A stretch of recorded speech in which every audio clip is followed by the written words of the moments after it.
बाबू रोज की तरह अपने खेत में काम कर रहा था। उसके खेत में एक कुआं था।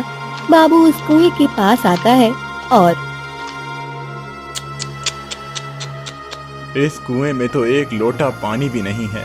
पता नहीं इतने सालों से ये कुआं ऐसे सूखा क्यों पड़ा है।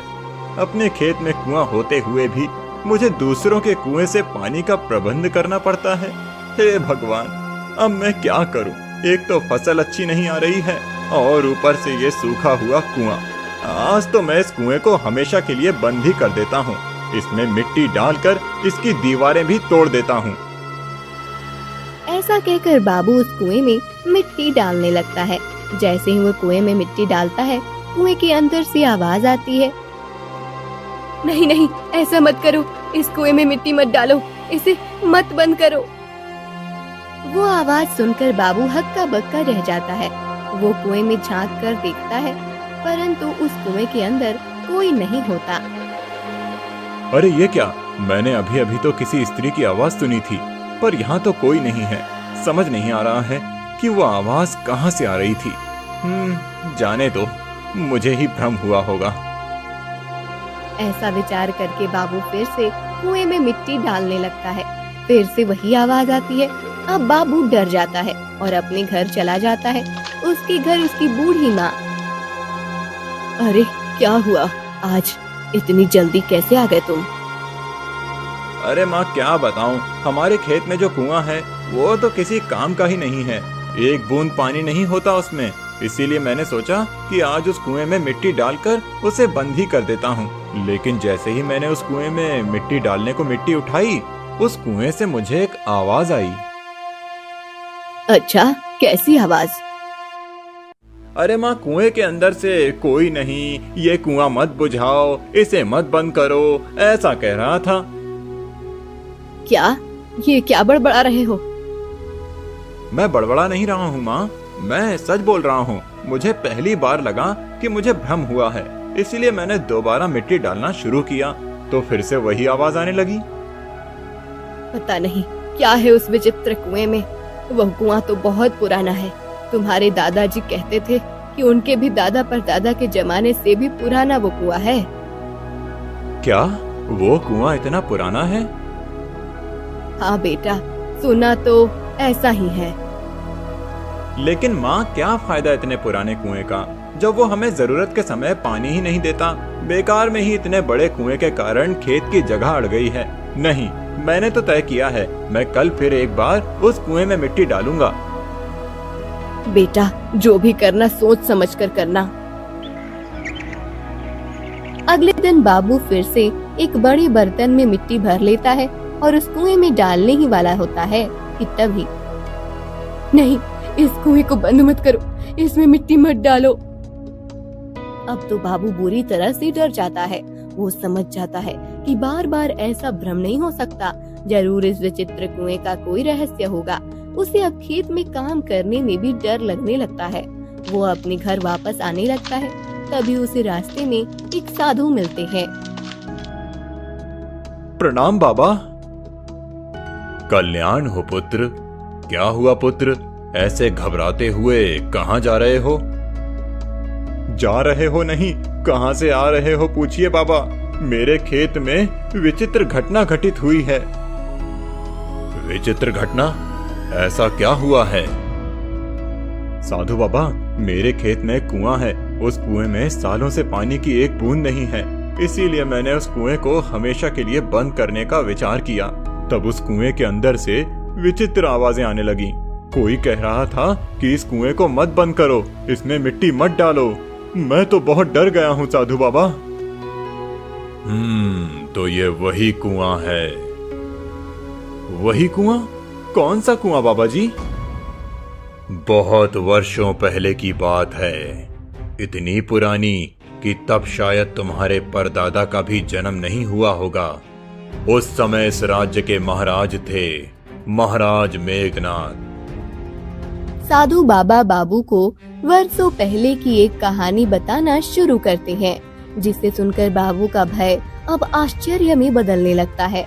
उस समय महाराज मेघनाथ एक बड़े ही अनुशासन प्रिय राजा थे। उन्हें किसी भी चीज में गलती बर्दाश्त नहीं होती थी। उनकी एक बहुत सुंदर पत्नी थी, महारानी प्रेमलता। एक दिन, महारानी, महारानी। जी महाराज। महारानी, हम कुछ समय के लिए प्रवास पर जा रहे हैं, आप हमारे जाने की तैयारी कीजिए। महाराज, आप अकेले ही जा रहे हैं या आपके साथ कोई अन्य भी है? हम अकेले ही जा रहे हैं, परंतु आपको ये प्रश्न पूछने की क्या आवश्यकता है महारानी? नहीं, वो हर बार आप महामंत्री को साथ लेकर जाते हैं, इसलिए पूछ रही थी। अगले दिन महाराज प्रवास पर चले जाते हैं। महाराज की माँ राजमाता सुशीला को महारानी प्रेमलता अच्छी नहीं लगती थी। विवाह के कई वर्षों के बाद भी महारानी को संतान नहीं हुई थी, इसलिए वो महारानी को बांझ समझती थी। राजमाता, मैं आपके लिए भोजन लेकर आई हूँ। तुम्हें कितनी बार कहा है कि मुझे अपना मुख मत दिखाओ। तुम जैसी बांझ को अपनी पत्नी बनाकर मेरे पुत्र ने जीवन की सबसे बड़ी गलती की है। उसे मैंने कितना समझाया था कि मेरी भाई की बेटी से विवाह करो, परंतु उसके आंखों पर तुम्हारे सौंदर्य का पर्दा पड़ा था। उस समय तो वो ना कुछ देख पाया और ना मेरी बात सुन पाया। परंतु देखना, मैं अब अधिक समय तक तुम्हें उसके पास रहने नहीं दूंगी। मैं शीघ्र ही उसका दूसरा विवाह करूंगी और फिर उसे संतान की प्राप्ति होगी। राजमाता की ये बात सुनकर महारानी प्रेमलता को बहुत दुख होता है। एक रात को वह महल से बाहर आती है। वो महामंत्री को एक पत्र देती है। राजमाता दूर से ये सब देख लेती है। ये अच्छा अवसर है, अब आने दो मेरे पुत्र को। रात के समय राज्य की महारानी राज्य के महामंत्री से मिलने जाती है। ये बात सुनकर महाराज के क्रोध का बांध टूट जाएगा और फिर जो होगा वो सब मेरे योजना के अनुसार होगा। मैं इस राज्य को निर्वंश नहीं देख सकती, फिर उसके लिए मुझे कुछ भी क्यों न करना पड़े। कुछ दिन के बाद महाराज लौट आते हैं। तब, पुत्र, मैंने तुमसे कहा था कि मेरे भाई की बेटी से विवाह करो, परंतु उस समय तुमने मेरी बात नहीं मानी और आज तुम्हारी वो सुंदर पत्नी अपनी सुंदरता को राज्य के महामंत्री के साथ बांट रही है। आप ये क्या कह रही हैं माँ? मैं सत्य कह रही हूँ पुत्र। जब तुम यहाँ नहीं थे तब तुम्हारी महारानी राजमहल से बाहर छुप कर जाती थी और महामंत्री से मिलती थी। मैंने स्वयं उन्हें देखा है। उस दिन तो वो महामंत्री को कोई पत्र भी दे रही थी। अवश्य वो तुम्हें धोखा दे रही है। नहीं, यह असंभव है। महारानी ऐसा नहीं कर सकती। तो तुम्हें क्या लगता है कि मैं असत्य बोल रही हूँ? यदि ऐसा है तो बुलाओ अपनी पत्नी को। देखो वो राजमहल में है या महामंत्री के साथ। राजमाता की बात सुनकर महाराज मेघनाथ क्रोधित हो जाते हैं और महारानी को बुलाते हैं। महारानी महल में नहीं होती। एक दासी आकर बताती है कि महारानी महामंत्री के साथ मंदिर में गई है। ये सुनकर महाराज का शक अब यकीन में बदल जाता है। कुछ देर के बाद महारानी प्रेमलता महल लौटती है। आ गई आप महारानी? आप कब आए महाराज? तभी, जब आप महामंत्री के साथ प्रेमालाप कर रही थी। ये आप क्या कह रहे हैं महाराज? मैं और महामंत्री के साथ? हाँ, आप और महामंत्री के साथ। हमें पता चल गया है, जब मैं यहाँ नहीं था तब आप छुप छुप कर महामंत्री से मिलती थीं। ये सब सत्य है या नहीं? और इस पत्र के विषय में भी तो पूछो पुत्र। हाँ, और वो पत्र, वो किसने लिखा था? क्या लिखा था आपने उसमें? या उसमें भी महामंत्री के लिए कोई प्यार भरा संदेश था? नहीं नहीं नहीं महाराज, आप गलत समझ रहे हैं। आप मेरे चरित्र पर लांछन लगा रहे हैं। मेरे और महामंत्री के बीच ऐसा कोई गलत संबंध नहीं है। अच्छा, तो फिर आप उस रात महामंत्री को वो पत्र क्यों दे रही थी? और आज आप उनके साथ मंदिर भी गई थी। क्या अर्थ है इन सब का? इसका तो एक ही अर्थ हो सकता है महारानी, कि आप महामंत्री के साथ अनुचित संबंध बना रही हैं। मैं जानती हूँ राजमाता कि मैं आपको पसंद नहीं हूँ, मैं आज तक आपको पोते का सुख नहीं दे पाई हूँ। आप सदा ही आपकी भांजी को अपनी बहू बनाना चाहती थी, परंतु इसका अर्थ ये नहीं है कि आप बिना कुछ जाने मुझ पर ऐसा लांछन लगाए। मैं फिर से कह रही हूँ कि मेरे और महामंत्री के बीच ऐसा कुछ भी नहीं है। तो वो पत्र किसके लिए था? वो आपने महामंत्री को दिया, ये तो सत्य है ना? महाराज, वो पत्र मैंने महामंत्री को दिया, ये सत्य है, परंतु उसमें कोई भी प्रेम संदेश नहीं था। वो पत्र मैंने महामंत्री को मेरे पिताश्री को देने के लिए दिया था। हमें तुम पर विश्वास नहीं है महारानी। तुम एक व्यभिचारी हो। अपने ही राज्य के मंत्री के साथ तुम्हें घूमते हुए देखा गया है। पुत्र, ये एक बहुत बड़ा अपराध है। तुम्हें महारानी और महामंत्री को दंड देना चाहिए। यदि तुमने इन दोनों को ऐसे ही छोड़ दिया तो प्रजा में गलत संदेश पहुंचेगा। सबको ऐसा लगेगा कि अपराध करने के बाद भी उन्हें कोई दंड प्राप्त नहीं होता। सभी ऐसे ही व्यभिचार करने लगेंगे। राज्य में किसी को भय नहीं रहेगा और राज्य की व्यवस्था भी बिगड़ जाएगी। आप सत्य कह रही हैं माँ। मैं इन दोनों को दंड अवश्य दूंगा। आप ये बहुत गलत कर रहे हैं महाराज। मैंने कुछ भी अनुचित नहीं किया है। वो पत्र मैंने मेरे पिताश्री को दिया था, क्योंकि एक दासी से मुझे पता चला था कि राजमाता मुझे आपसे दूर करने की हर संभव कोशिश कर रही हैं। यही सब मेरे माता पिता को बताने के लिए मैंने वो पत्र भेजा था। महाराज मेघनाद को महारानी प्रेमलता की बात पर विश्वास नहीं होता है और क्रोध में आकर वो प्रेमलता को एक जगह पर जिंदा दफना देते हैं। फिर उस जगह पर कुआं बना देते हैं। तो ऐसा सब हुआ था। अच्छा, इसका अर्थ है कि वो महारानी की आत्मा थी। हाँ, फिर वो मंत्री, उसका क्या हुआ?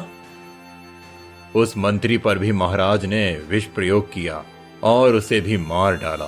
फिर राजमाता ने अपनी पसंद की लड़की से महाराज का विवाह करवा दिया। उन्हें संतान हुई और उनका वंश आगे बढ़ा। ये सब तो समझ आ गया मुझे बाबा, परंतु अब महारानी की वो आत्मा मुझे परेशान क्यों कर रही है? मुझे वो कुआं बंद क्यों नहीं करने दे रही है? जिंदा दफना देने के कारण से उसकी कई इच्छा पूर्ण रह गई और उन्हें पूरा करने के लिए उसे एक शरीर की आवश्यकता है।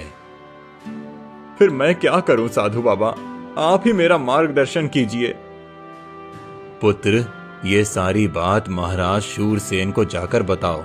आखिर महाराज शूरसेन उनके ही वंशज हैं, वो अवश्य कुछ कर सकते हैं। साधु बाबा से आशीर्वाद लेकर बाबू महाराज शूरसेन के पास आता है और उन्हें ये सब बता देता है।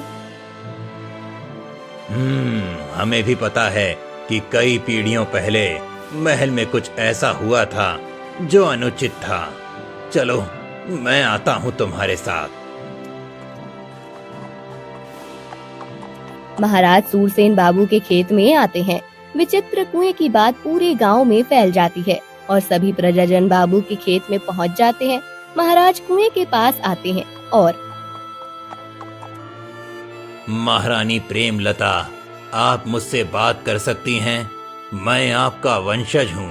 आपकी इच्छा को पूर्ण करना मेरा दायित्व है। कुएं के अंदर से महारानी की आत्मा बोलती है, आ गए तुम। अब मेरी इच्छा पूर्ण करो। मुझे एक शरीर चाहिए जिसके माध्यम से मैं अपने अधूरे कार्य पूर्ण कर सकती हूँ।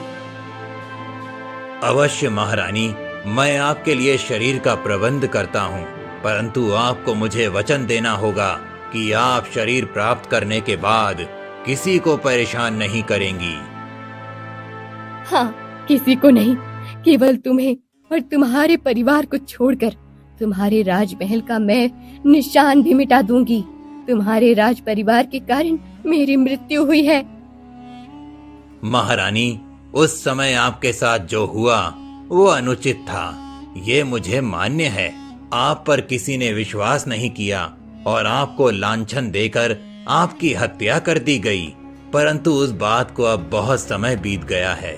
आप मुझसे उसका प्रतिशोध लेकर क्या करेंगी? प्रतिशोध तो मैं अवश्य लूंगी, बस एक बार मुझे शरीर प्राप्त हो जाए।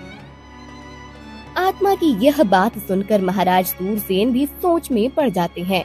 उन्हें भी समझ नहीं आता कि अब क्या करें। तब साधु बाबा आते हैं महाराज सूरसेन साधु बाबा को आत्मा की मांग बताते हैं। एक ही उपाय है महाराज, उस आत्मा को मुक्त करना पड़ेगा। यदि उसे मुक्त नहीं किया तो वो और ज्यादा भयानक बन जाएगी और केवल आपके लिए नहीं अपितु सबके लिए संकट बन जाएगी। आप ही बताइए मुनिवर कि मैं ऐसा क्या करूं कि ये आत्मा मुक्त हो और इसका संकट टल जाए।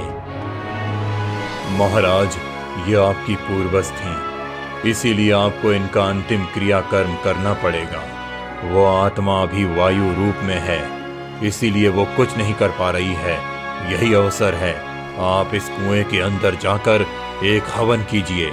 उस हवन के करते ही महारानी की आत्मा मुक्त हो जाएगी और फिर कभी आपको तंग नहीं करेगी। साधु बाबा की बात सुनकर महाराज सूरसेन डरते हुए कुएं के अंदर जाते हैं और वहां आत्मा मुक्ति हवन करते हैं। उस हवन के संपन्न होते ही महारानी की आत्मा मुक्त होती है और स्त्री के आकार का धुआं कुएं के बाहर जाकर आसमान में खो जाता है। महाराज, अब वो आत्मा मुक्त हो गई है, अब किसी को भी कोई भय नहीं है। सभी अपने अपने घर चले जाते हैं। वो विचित्र कुआं मुक्त हो जाता है और उसमें पानी भर जाता है। कुएं में इतना पानी होता है कि वो फिर से कभी खत्म नहीं होता। सभी लोग विचित्र कुएं की बात को याद करके उसके किस्से सुनाने लगते हैं। शिरपुर राज्य में एक मूर्तिकार घनश्याम नदी पर बैठा हुआ था। तभी वहाँ एक सुंदर और सजी धजी हुई लड़की आती है। उस लड़की को देखकर, वाह, कितनी सुंदर कन्या है। इसका सौंदर्य देखकर लगता है कोई रास्ती स्त्री हो। घनश्याम उस कन्या की सुंदरता के विषय में विचार करते हुए अपने घर आता है। वो अपनी छिन्नी और हथौड़ी लेकर पत्थर से मूर्ति बनाने का कार्य आरंभ करता है। जब उसकी मूर्ति बनकर तैयार हो जाती है तब वो उसी कन्या की तरह होती है जिसे घनश्याम ने नदी पर देखा हुआ था। अरे, ये तो उसी कन्या की मूर्ति बन गई है जो उस दिन मैंने नदी पर देखी थी। लगता है कि उस कन्या की सुंदरता की छवि मेरे मन में ऐसी बैठ गई थी कि मेरी कल्पना में केवल वही थी, इसीलिए मेरे हाथों से उसकी इतनी सुंदर मूर्ति बन गई है। अब इस मूर्ति को आंगन में रख देता हूँ। इस मूर्ति का बहुत अच्छा मूल्य प्राप्त होगा मुझे। घनश्याम उस मूर्ति को अपने घर के आंगन में रख देता है। अगले दिन राजमहल में राजकुमारी लावण्या की एक दासी उस मूर्ति को देख लेती है और भागते हुए राजकुमारी लावण्या के पास आती है। राजकुमारी, राजकुमारी। राजकुमारी पलटकर दासी के पास देखती है। राजकुमारी वही सुंदर कन्या होती है जिसे घनश्याम ने नदी पर देखा था। क्या हुआ दासी, इतनी भागते हुए क्यों आ रही हो? राजकुमारी, हमारे राज्य के एक मूर्तिकार के घर के आंगन में मैंने आपकी मूर्ति देखी। क्या, मेरी मूर्ति? हाँ राजकुमारी, परंतु उस मूर्तिकार ने बिना मुझे देखे मेरी मूर्ति कैसे बनाई? चलो मैं स्वयं आकर देखती हूँ। राजकुमारी लावण्या दासी और कुछ सैनिकों के साथ घनश्याम के घर आती है। अपनी अनुमति के बिना किसी मूर्तिकार ने मूर्ति बनाई है, ये सोचकर राजकुमारी लावण्या क्रोधित हो जाती है। मूर्तिकार, तुम्हारा इतना दुस्साहस कि तुमने मेरी अनुमति के बिना और मुझे बिना देखे मेरी मूर्ति बना ली। मैंने आपको उस नदी पर देखा था। आपके सौंदर्य की छवि मेरे मन में ऐसी बस गई थी कि मेरे हाथों अपने आप ये मूर्ति बन गई। मूर्तिकार, तुम जानते हो कि ये कौन है? नहीं, मैंने नहीं जानता। मैंने तो ऐसे ही ये मूर्ति बना ली है।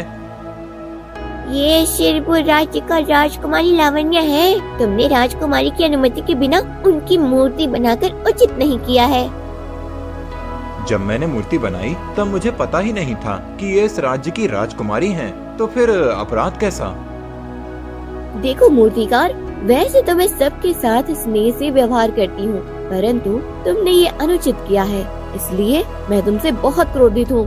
एक तो तुमने मेरी मूर्ति बनाई और उसे ऐसे अपने आंगन में रखा जिससे ये सबके दृष्टि में आ रही है। मेरी इस मूर्ति को देखकर पता नहीं प्रजा क्या विचार करेगी, इसलिए मैं नहीं चाहती कि ये मूर्ति कोई देखे। तुम इसे नष्ट कर दो। राजकुमारी, मैंने बहुत श्रम से ये मूर्ति बनाई है। जब मेरे हाथों से ये मूर्ति बन रही थी तब मुझे आपके विषय में कुछ पता नहीं था, इसीलिए मेरा कोई अपराध नहीं है। मैंने इस मूर्ति को यहाँ इसलिए रखा है क्योंकि इस मूर्ति का मुझे अधिक मूल मिल सकता है। इसे नष्ट करने का तो प्रश्न ही नहीं है। घनश्याम की ये बात सुनकर राजकुमारी लावण्या और भी ज्यादा क्रोधित होती हैं और उस मूर्ति को जोर से धक्का देकर नीचे गिरा देती है।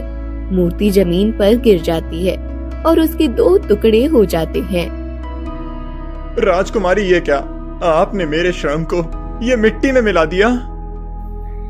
तुम्हारी श्रम का मूल्य मैं तुम्हें दे दूंगी, परंतु मेरी अनुमति के बिना कोई मेरी मूर्ति बनाए ये मुझे मान्य नहीं है। कोई भी मेरी मूर्ति का दुरुपयोग कर सकता है। ऐसा कहकर लावण्या सोने की मोहरों की एक पोटली घनश्याम के पास फेंक कर चली जाती है। पूरा गांव वहां खड़े रहकर ये सब दिख रहा था। राजकुमारी, आपने पूरे गांव के सामने मेरा अपमान करके उचित नहीं किया है। राजकुमारी लावण्या का विवाह गोपालगंज नाम के राजकुमार आकाशदीप के साथ निश्चित हुआ था। अब उनके विवाह को कुछ ही दिन शेष थे, इसलिए महारानी भानुमति कहती हैं, लावण्या, हमारे कुल में विवाह से पूर्व कुल देवता के मंदिर में जाकर दर्शन लेने की प्रथा है, इसलिए तुम जाकर कुल देवता के दर्शन कराओ। मुझे विवाह की सज्जता करने के लिए महल में रहना अनिवार्य है। तुम अपनी दासियों और कुछ सैनिकों के साथ चली जाना। अवश्य माता, मैं जाती हूँ। राजकुमारी लावण्या कुल देवता के दर्शन करने जाती हैं। 2 दिनों के बाद राजकुमारी लावण्या राजमहल में लौट कर आती हैं। अब उनके विवाह में केवल 5 दिन ही शेष थे। एक दिन, पुत्री लावण्या, तुम्हारे लिए कई प्रकार के मूल्यवान वस्त्र और आभूषण बनवाए हैं। उन सब का प्रदर्शन महारानी के कक्ष में रखा है। तुम जाकर सब देख लो। मुझे कुछ नहीं देखना है, आप चले जाइए मेरे कक्ष से। राजकुमारी लावण्या का व्यवहार देखकर महाराज भद्रसेन चौंक जाते हैं। वो महारानी के कक्ष में आते हैं और क्या हुआ महाराज, लावण्या कहाँ है? आप तो उसे बुलाने गए थे। हाँ, परंतु उसने कहा कि उसे कुछ नहीं देखना है। क्या ऐसा कहा उसने? हाँ, मुझे भी समझ नहीं आ रहा है कि ऐसा क्यों कहा उसने। लावण्या को तो वस्त्र और आभूषण कितने प्रिय हैं। मैं जाकर उसे बुलाती हूँ, कदाचित प्रवास करके थक गई होगी। महारानी भानुमति राजकुमारी लावण्या के कक्ष में आती हैं। लावण्या, क्या हुआ? तुम्हें आभूषण क्यों नहीं देखने हैं? चलो शीघ्रता करो। यदि तुम्हें आभूषण पसंद नहीं आए तो बदलने के लिए समय मिलेगा। नहीं, मुझे नहीं आना है, आप जाइए यहाँ से। नहीं, मैं तुम्हें लेकर ही जाऊंगी। ऐसा कहकर महारानी भानुमति राजकुमारी लावण्या का हाथ पकड़कर उसे अपने कक्ष में ले आती हैं। लावण्या आभूषण देखने लगती है और अचानक सारे आभूषण जमीन पर फेंकने लगती है। अरे, ये क्या कर रही हो पुत्री? मैंने कहा था ना कि मुझे नहीं देखने हैं आभूषण, फिर भी आपने मेरी बात नहीं मानी। ऐसा कहकर लावण्या अपने कक्ष में चली जाती है। कुछ देर के बाद जब दासियां राजकुमारी के लिए भोजन लेकर जाती हैं, तब राजकुमारी भोजन भी फेंक देती है।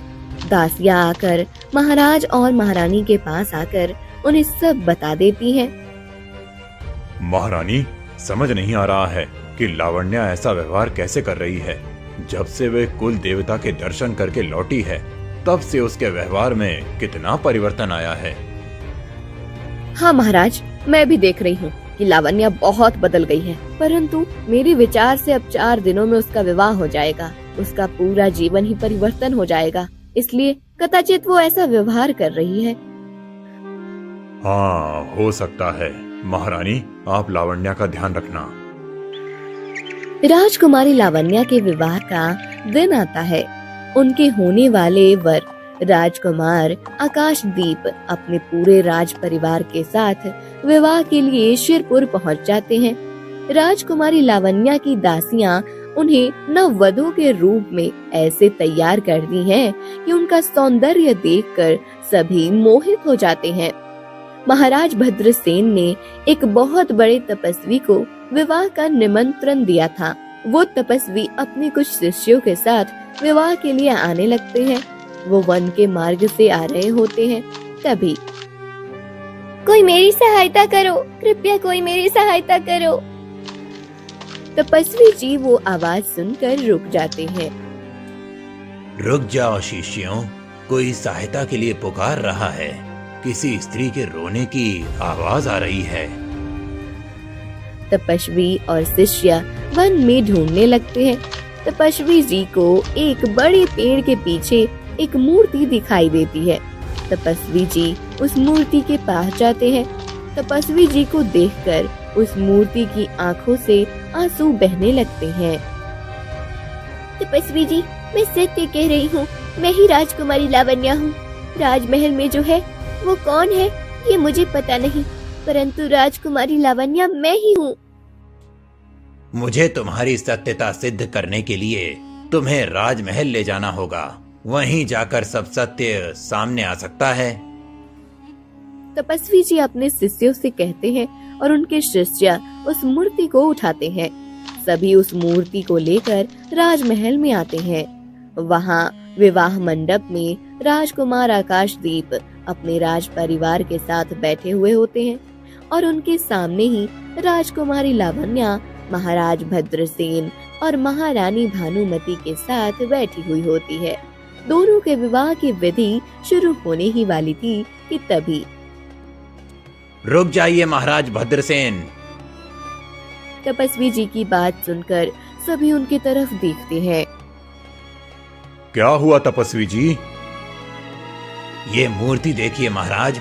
इस मूर्ति का कहना है कि ये राजकुमारी लावण्या है। क्या ये मूर्ति लावण्या है? यदि इस मूर्ति का ये कहना है कि ये लावण्या है, तो फिर वो मंडप में बैठी हुई कौन है? पिताश्री, ये मूर्ति असत्य बोल रही है। मैं ही लावण्या हूँ। ये कोई मायावी है, अन्यथा कोई मूर्ति बोल कैसे सकती है? मेरी पुत्री सत्य कह रही है तपस्वी जी, ये मूर्ति झूठी है। नहीं पिताश्री, वो असत्य कह रही है। मैं आपकी पुत्री हूँ। देखिए, मेरे गले में वही मोतियों की माला है जो आपने मेरे लिए एक विशेष कारीगर से बनवाई थी। वो मूर्तियों की माला तो मेरे गले में भी है। ऐसी तो हजारों मालाएं बनती होंगी। इससे ये सिद्ध नहीं होता कि तुम राजकुमारी लावण्या हो। तुम असत्य कह रही हो। वास्तव में राजकुमारी लावण्या मैं ही हूँ और अभी मेरे विवाह का समय है। पिताश्री, इस मूर्ति को हमारे महल से बाहर कीजिए। नहीं, मैं सत्य कह रही हूँ। मैं ही लावण्या हूँ। महाराज, ये सब क्या हो रहा है? यहाँ राजकुमारी लावण्या के होते हुए भी एक मूर्ति ऐसा क्यों कह रही है कि वो राजकुमारी लावण्या है? राजकुमार आकाशदीप, मुझे भी कुछ समझ नहीं आ रहा है कि ये सब क्या हो रहा है। तपस्वी जी, आप मुझे बताइए कि इस मूर्ति का क्या रहस्य है? इसका रहस्य तो मुझे भी नहीं पता महाराज। मैं विवाह के लिए यहाँ आ रहा था, तब वन में मुझे इस मूर्ति के रोने और सहायता के लिए पुकारने की आवाज आई। जब इसने कहा कि ये राजकुमारी लावण्या है, तब मैंने विचार किया कि यदि इसके कथन में थोड़ी सत्यता है तो आपको सचेत करना मेरा कर्तव्य है। इसीलिए मैं इसे यहाँ ले आया हूँ। परंतु तपस्वी जी, अब इस समस्या का समाधान कैसे करें? किस प्रकार पता चलेगा कि ये मूर्ति सत्य कह रही है या नहीं? और यदि इसकी बात सत्य है तो यहाँ बैठी हुई लावण्या कौन है? और मेरी पुत्री एक मूर्ति में परिवर्तित कैसे हो गई? तभी पंडित जी महाराज को कहते हैं कि विवाह का शुभ मुहूर्त बीता जा रहा है। पंडित जी की बात सुनकर तपस्वी जी कुछ विचार करते हैं और अपनी विद्या से एक वरमाला प्रकट करते हैं। राजकुमार आकाशदीप, आप इस वरमाला को राजकुमारी लावण्या के गले में पहनाइए। इससे आपका विवाह संपन्न हो जाएगा और आपको सदा सुख की प्राप्ति होगी। तपस्वी जी की बात सुनकर राजकुमार आकाशदीप राजकुमारी लावण्या के गले में वो वरमाला पहनाने लगते हैं। नहीं राजकुमार, वो लावण्या नहीं है, मैं ही लावण्या हूँ। आप उसके गले में वरमाला मत पहनाइए। मूर्ति की बात को अनसुना करके राजकुमार आकाशदीप राजकुमारी लावण्या के गले में वरमाला पहनाते हैं। जैसे ही राजकुमार लावण्या के गले में पहनाते हैं, राजकुमारी लावण्या एक मूर्ति में बदल जाती है। ये देखकर वहाँ सभी चौंक जाते हैं। ये क्या हो रहा है? मेरी पुत्री मूर्ति कैसे बन गई है? महाराज, ये आपकी पुत्री नहीं है, ये मूर्ति सत्य कह रही है। यही राजकुमारी लावण्या है। फिर तपस्वी जी अपने मंत्रों से लाए हुए अपने मूर्ति को जीवित कर देते हैं। तपस्वी जी, मैं एक सामान्य मनुष्य हूँ। मेरी कुछ समझ नहीं आ रहा है कि ये सब क्या हो रहा है। आप मुझे सब विस्तार से बताइए। महाराज, मैंने अपनी विद्या से एक ऐसी माला को प्रकट किया था जिससे राजकुमारी लावण्या की सत्यता प्रकट हो सके। जिस समय उस माला को झूठी लावण्या ने धारण किया, तब वो एक मूर्ति में बदल गई। परंतु यदि वो परिवर्तित नहीं होती तो? यदि वो मूर्ति में परिवर्तित नहीं होती तो ये सिद्ध हो जाता कि जो ये मूर्ति कह रही है वो असत्य है। महाराज, इतने दिनों से आपके साथ जो रह रही थी वो कोई मायावी थी। आपकी वास्तव पुत्री और राजकुमारी लावण्या ये है। इसी कारण से लावण्या का व्यवहार इतना बदला हुआ था कुछ दिनों से। पिताश्री, जिस दिन मैं कुल देवता के दर्शन करके लौट रही थी, तब किसी ने पीछे से आकर मुझे बेहोश कर दिया।